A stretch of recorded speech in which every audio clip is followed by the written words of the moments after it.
यदि वहां का मीडियम, जिस मीडियम से स्पर्म आ रहा है वो अल्कलाइन नहीं हुआ, तो एसिडिक मीडियम में जाते ही सारे के सारे स्पर्म मर नहीं जाएंगे।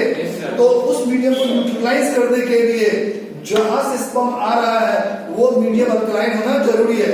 तो ये alkaline medium female reproductive system के एसिडिक मीडियम को न्यूट्रलाइज कर देता है, तो उसके बाद स्पर्म इजीली मूव कर सकता है या नहीं कर सकता है। तो ये चीज होता है यहाँ पे। अब एक बात और, this structure is called as urethra. This is called as urethra. This is urinary bladder. This is urinary bladder. This structure is called as penis. अब देखो होता क्या है, जो ये यूरेथ्रा है, urethra is carrying sperm. This is the passage through which sperm as well as urine both will come out. दोनों ही चीजें इसी पैसेज के थ्रू आएंगी। That means in male the urine and the sperm come out through a single passage or through separate passage, through a single passage. अब इसमें क्या होता है, जैसे ये यूरिनरी ब्लैडर है तो यहाँ पर एक वाल्व होता है, गेट टाइप का स्ट्रक्चर होता है। तो जब यदि यूरिन आ रहा है तो स्पर्म नहीं आ सकता है, और जब स्पर्म आ रहा होगा तो ये गेट इस तरह बंद हो जाएगा, तो उस समय यूरिन नहीं आ सकता। तो एक समय में या तो यूरिन आएगा या स्पर्म आएगा। अब जब स्पर्म आ रहा होता है, जब स्पर्म यहां से आ रहा होगा तो इन तीनों से आपका एक लुब्रिकेटिंग नरिशिंग मटेरियल निकलेगा कि नहीं। तो इस लुब्रिकेटिंग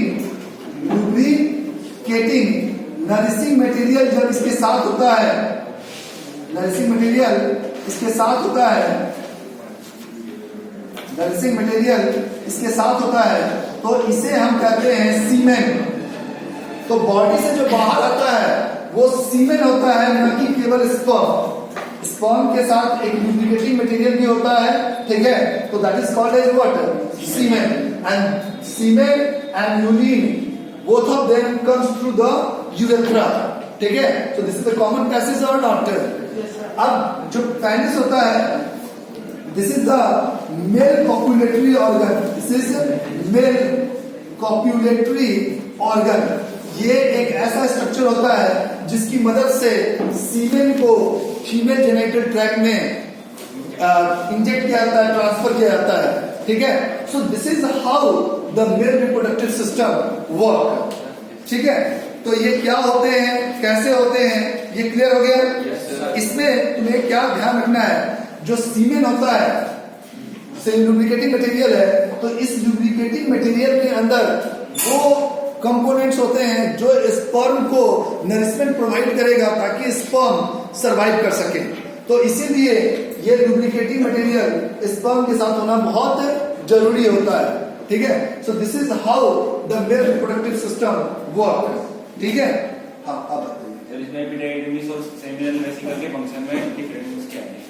एपिडाइडमिस में और सेमिनल वेसिकल के फंक्शन में सेमिनल वेसिकल क्या होता है, जैसे ये जो आपका टेस्टिस है, तो ये टेस्टिस छोटे छोटे ऐसे स्ट्रक्चर्स में डिवाइडेड होता है, तो जिन्हें हम कहते हैं टेस्टिकुलर लोब्यूल्स, ठीक है। इसके अंदर सेमिनिफेरस ट्यूब्यूल ऐसे राइज कर रहा होता है कॉइल्ड फॉर्म में। ये कॉइल्ड फॉर्म में क्या है, कॉइल्ड फॉर्म में सेमिनिफेरस ट्यूब्यूल होता है, और इस ट्यूब्यूल के अंदर इनसाइड दो तरह के सेल होते हैं। इनसाइड में दो तरह के सेल होते हैं, एक तो जर्म सेल होते हैं और दूसरा सर्टोली सेल्स होते हैं। सर्टोली सेल्स होते हैं, तो जर्म सेल तो स्पर्म को फॉर्म करेंगे, और सर्टोली सेल्स जो होते हैं वो स्पर्म को नरिशमेंट प्रोवाइड करते हैं। वो क्या करते हैं, स्पर्म को नरिशमेंट प्रोवाइड करते हैं। और इस सेमिनिफेरस ट्यूब्यूल के बाहर में कुछ टिश्यूज और कुछ सेल्स होते हैं आउटसाइड में, जिन्हें हम कहते हैं लैक्टिक सेल्स। और ये लैक्टिक सेल्स जो होते हैं they are responsible for production of testosterone hormone. तो एक बात बताइए, टेस्टोस्टेरोन और स्पर्म दोनों टेस्टिस के अंदर बना या कहीं और बना? अंदर बना। स्पर्म कहाँ बनता है, सेमिनिफेरस ट्यूब्यूल के अंदर, और जो सेमिनिफेरस ट्यूब्यूल के बाहर सेल्स होते हैं, सेमिनिफेरस ट्यूब्यूल के बाहर जो सेल्स होते हैं जिन्हें हम लैक्टिक सेल्स कहते हैं, they are responsible for the production of testosterone hormone. तो बन तो रहा है सब कुछ टेस्टिस के अंदर ही ना, ठीक है। और ये जो है ये केवल ये तो सेमीफेस्टिवल में बनता है और वहां पे केवल नरिशमेंट होता है और स्टोर होता है कुछ टाइम के लिए, ठीक है, वहां फॉर्मेशन नहीं होता है। मेल कॉपुलेटरी ऑर्गन एक ऐसा स्ट्रक्चर होता है, यदि फीमेल का बात करें तो फीमेल जो होती है वो स्पर्म रिसीव करती है, मेल इंजेक्ट करता है। तो ऐसा स्ट्रक्चर जिसकी मदद से सीमेन को फीमेल जेनिटल ट्रैक्ट के अंदर ट्रांसफर करते हैं, so that structure will be called as male copulatory organ, that is penis. ठीक है।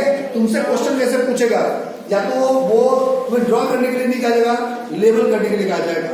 दूसरी बात तुमसे पूछेगा टेस्टिस के बारे में मेनली, तो इसके सारे डिटेल आपको क्लियर कर दिया।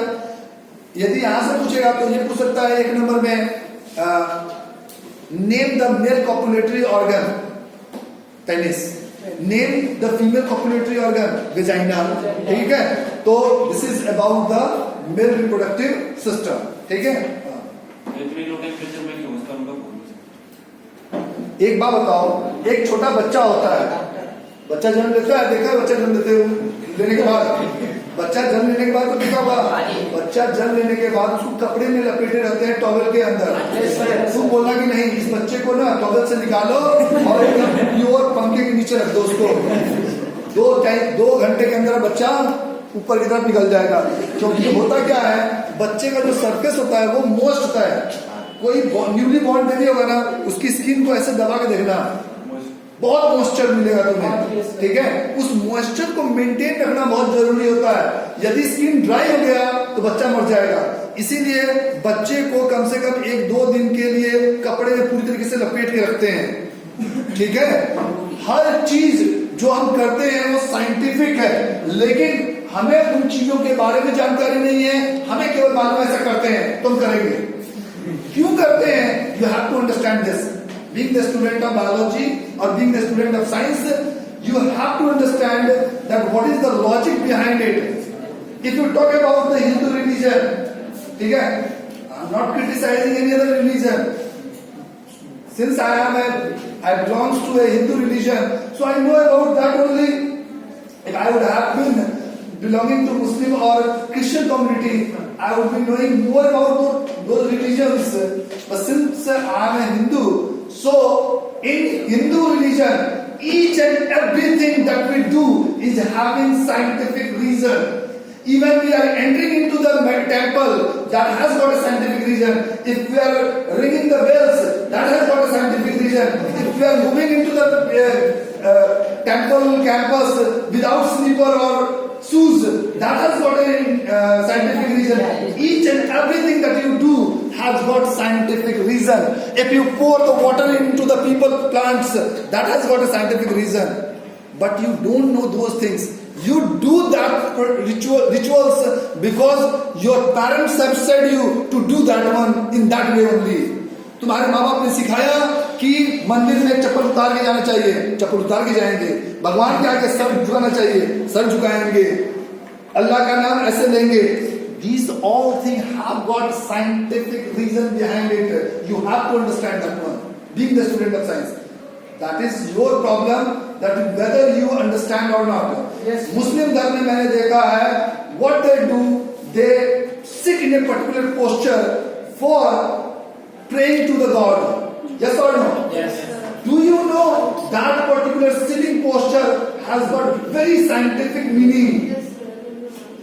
बहुत साइंटिफिक मीनिंग है, लेकिन हमें क्या मतलब? हमें मतलब इस चीज से है कि बैठ गया जी, बैठ के करता है। तुम एक चीज अपने मम्मी पापा से पूछना, अरे जी ऐसे ही क्यों करते हो? हम ऐसे भी करते हैं, नमाज में ऐसे तो पढ़ सकते हैं खड़े होके? नहीं, नमाज के लिए एक सिटिंग पोस्चर होता है और that has got directly relation with the yoga. ठीक है। And that is a posture which will be reducing your intestinal gastric system और गैस की प्रॉब्लम को सॉर्ट आउट करने के लिए होता है। तो कम से कम 3 बार नमाज पढ़ते हैं, कुछ ऐसा ही होता है रे। ठीक है, मुझे नहीं मालूम। ठीक है, हिंदू तो नास्तिक हो ही गए हैं। तू 5 बार पढ़ ले बहन, मैं तुझे नहीं रोक रहा। 10 बार पढ़ ले। एक बात, मैंने कुरान पढ़ लिया, मैंने कुरान पढ़ लिया तो मैं मुस्लिम हो जाऊंगा। किसी ने रामायण पढ़ लिया, सारे रिलीजन एक ही हैं। Slight differences are there. हम एक चीज को भगवान कह रहे हैं, उसी चीज को वो अल्लाह कह रहे हैं। आप एक स्ट्रक्चर को नाक कह रहे हैं, दूसरा आदमी नोज कह रहा है तो वही चीज।